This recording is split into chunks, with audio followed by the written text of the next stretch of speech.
Exactly, that all pans out. But anyway, the funeral of Pope Francis is going to be a huge global event from wherever you're sat watching it. Hundreds of thousands of people are going to be here.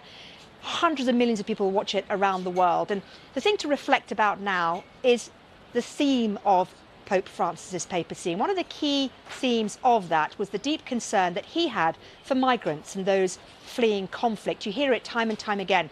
It was something the pontiff wasn't afraid to confront, even in a time when many governments around the world were tightening their borders and even restricting immigration policies. Now, the BBC's Global World Service Global Religion correspondent Lebo Diseko has been speaking to several migrants about how the Pope touched their lives, including one Syrian refugee who was flown to Italy on the pontiff's jet. Pope Francis on the Greek island of Lesbos in the midst of Europe's migration crisis. His message to governments: keep your doors open. To those seeking asylum, don't lose hope. Then a move that took almost everyone by surprise. The pontiff inviting 12 of the most vulnerable to come back to Italy with him with the help of local organisation, the Sant'Egidio community. Among them, Wafa Eid, who says that Pope Francis was like an angel. It has changed the life of our whole family. Now my children have a future. They are studying. I work, my husband works. We have a house. We have a normal life. The Vatican stressed that its offer was not political, but it was seen as a rebuke of the EU's toughening stance after a controversial deal to send people who'd arrived irregularly to Turkey. The pontiff had made the plight of refugees central to his work, particularly here in Italy. Not everyone agreed with Pope Francis on this. The current Prime Minister, Giorgia Meloni, came to power promising a blockade in the Mediterranean to stop migrants from coming over. Now, that hasn't happened, and she and Pope Francis had a warm relationship. But it does go to show the strength of feeling on this issue. At this food kitchen, they are determined to keep helping migrants, feeding around 300 people each day. It's run by Jesuits, the same religious order which Pope Francis belonged to when he was a priest.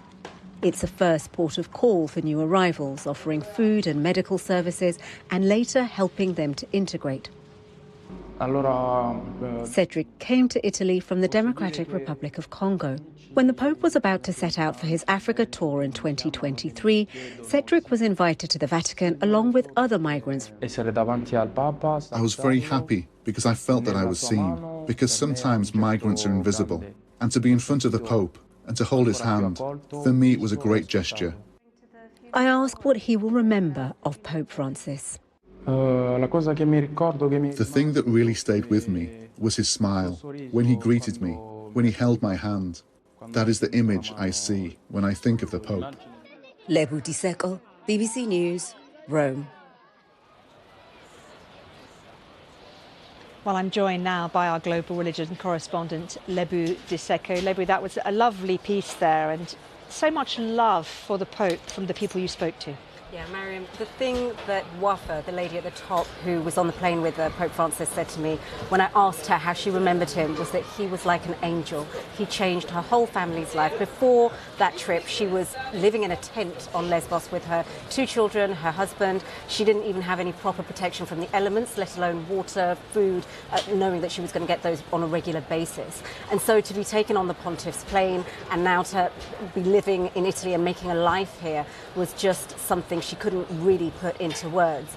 We spoke to the president of the organisation that ran that food kitchen, and he was saying when the Pope came to visit, the people that used the centre didn't know that he was coming. There was a big queue outside, people queuing up to get food or to be let in to get food. The Pope turned up in a little hatchback, Ford hatchback, got out of the car, started greeting people in the queue, taking selfies with people, spoke to everybody in the kitchen, the migrants that were waiting.